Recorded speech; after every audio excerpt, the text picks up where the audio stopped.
Tom Isaac here, and we're going to be going through worksheet number 6 of the Personal Life Map Portfolio Project for the money thing. This is for Personal Life Map Portfolio Project version 4.2 and later. Excuse me, this version has a couple of updates to it as well that I want to bring you up to date on.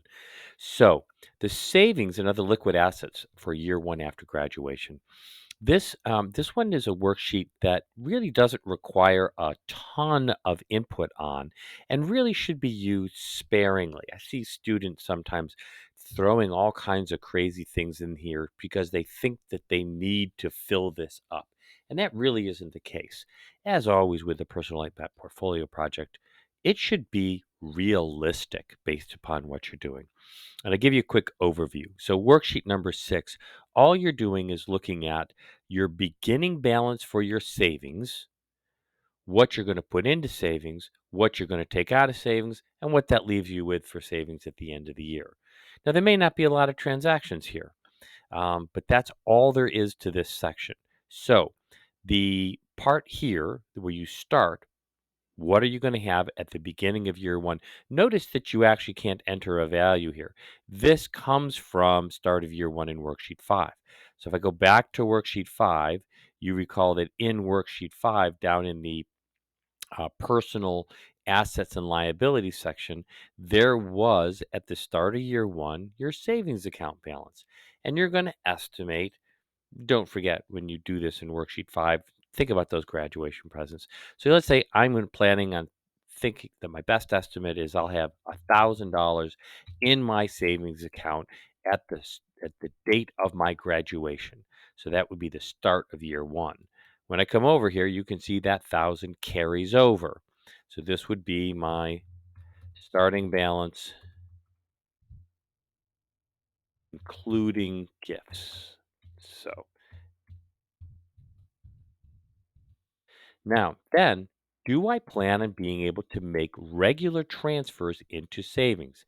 It's entirely up to you. If you're unsure, you can actually pick this either per month, per week, or per year. Say, I don't know how much I'm going to put in, but I plan on over the year putting in $2,000.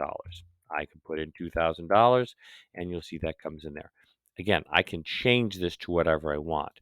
So I could change this to say I'm a saver. I'm gonna put $100 a week in. So there you can see $100 a week times 52 weeks gives me $5,200. So your starting balance of 1,000, add $5,200. You can see my ending balance down here would be $6,200. Now, the planned transfers from savings to cover expenses should be just that.